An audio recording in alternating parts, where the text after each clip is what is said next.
Some people have a bathrobe in the morning or something. I have my karate gi.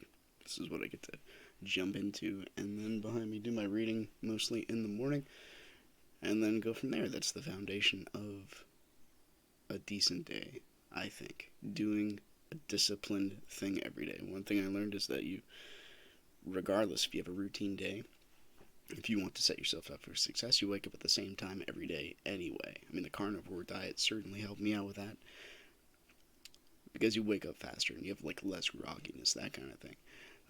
Sorry, I'm trying to be a little quiet because the family's still sleeping. But you probably noticed the intro there that I had. That's an intro to the game called Dante's Inferno. And I've never played the game, but I have read the whole Dante's Inferno, Purgatorio and Paradiso. So it roughly parallels that. Beatrice is the character that is his.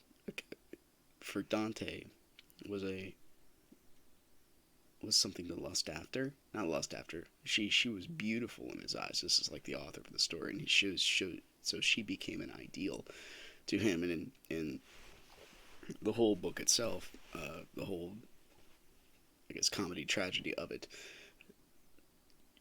Virgil escorts him through the Purgatorios, the first two books, and he represents human reason. And after that, he can't take him any further into heaven and paradise. That has to be Beatrice, who's something that's beyond reason, and that's something that's like beyond yourself, and something that really like the this commercial is something that like grips you. Like, what else is worthy of saving and doing something like that? That's pretty awesome.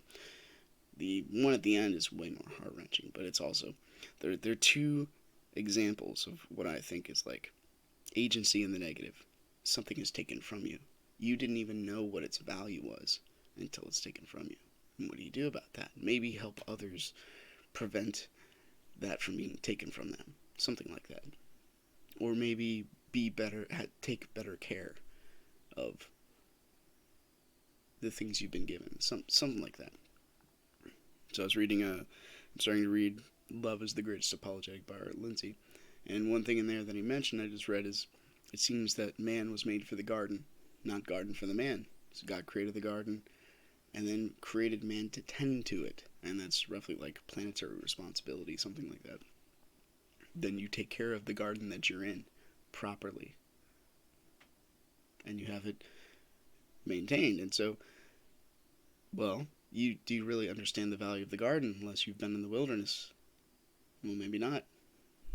Maybe that's one of the reasons that in the whole mythic story, you have to start out in an affluent sense of things roughly set up for you. And then once you do that, if it's taken from you, you can understand where Eden actually is and how you should just reach for it and strive for it again. So this one's going to be short. I'm still going to try to do this daily. Sometimes on the weekends it's going to be quiet because, I mean, I could do this with my kids in the room, but I think it'd be less authentic and less me, obviously. And you get to see some parenting tips maybe if that ever happens, because it probably will. Anyway, big day for my household because we're going to be running around a good bit, but it's going to be a healthy, good, and something worth doing. Anyway, I'll leave you with this last one. I hope it gives you something to think about. Take care.